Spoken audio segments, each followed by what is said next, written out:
Bruce, have you formulated your plan of attack? I'm going in. Very good, sir. Your turn to crash his party.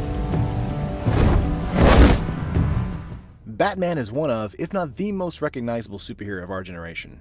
Right up there with Superman, Wolverine, and Spider-Man. So it was only a matter of time before DC Comics felt it the right time to let Telltale Games tackle the adventure genre with the Caped Crusader. But does Batman hold up as a slowed-down, story-based narrative in video game format?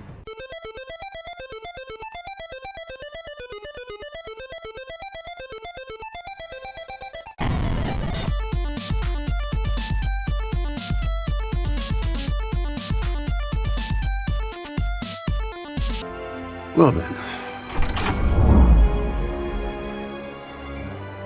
Time to save the city.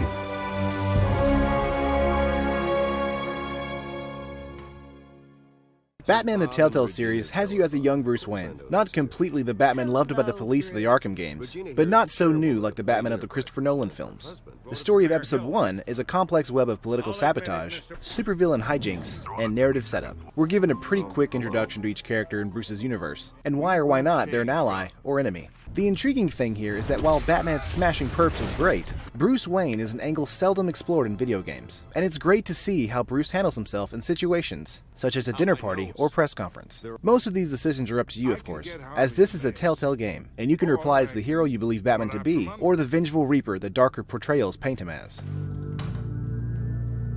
Whatever happened to being a gracious host? If you're a fan of the Batman universe, you're given a great gallery of familiar faces. You open the game with a robbery and run-in with the future villain and future love interest, Catwoman, as she attempts to pilfer some sensitive files from City Hall. Behind you, big boy.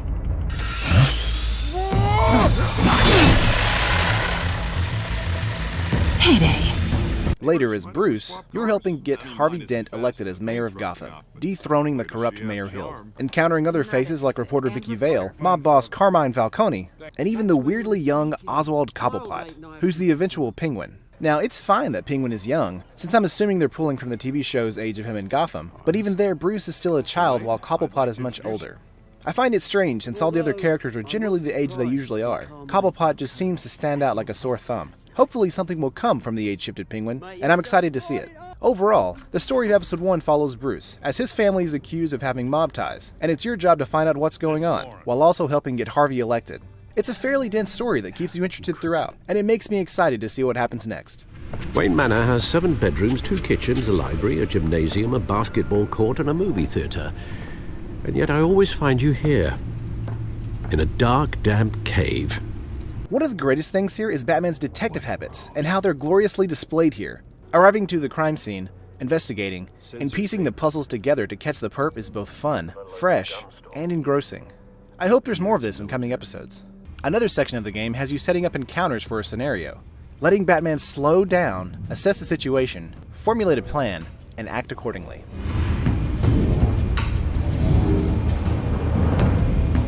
The action presented here is quick time hell, as you're constantly inputting commands for Batman so he'll come out unscathed. Missing prompts do not significantly change an outcome, but can end up in a game over screen if you're not careful.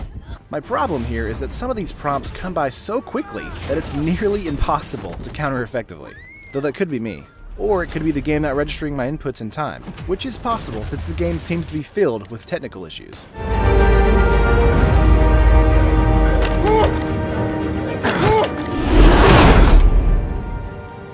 Bruce, you can't keep doing this. You can't keep doing this. I have to. No one else will. Every drop of blood, everything you've sacrificed. The city is safer now. The city is safer now. It's made you a target. It's made you a target.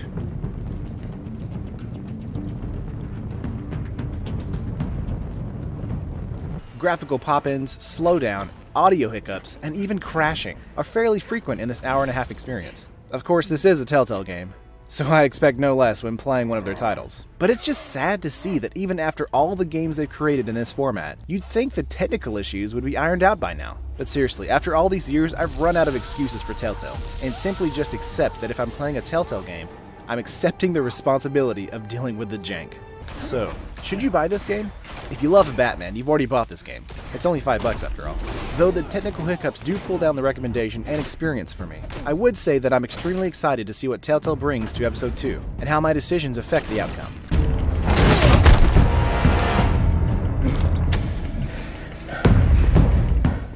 But what do you think? Leave your comments below, like the video, and subscribe to us for more reviews, news, and goodies.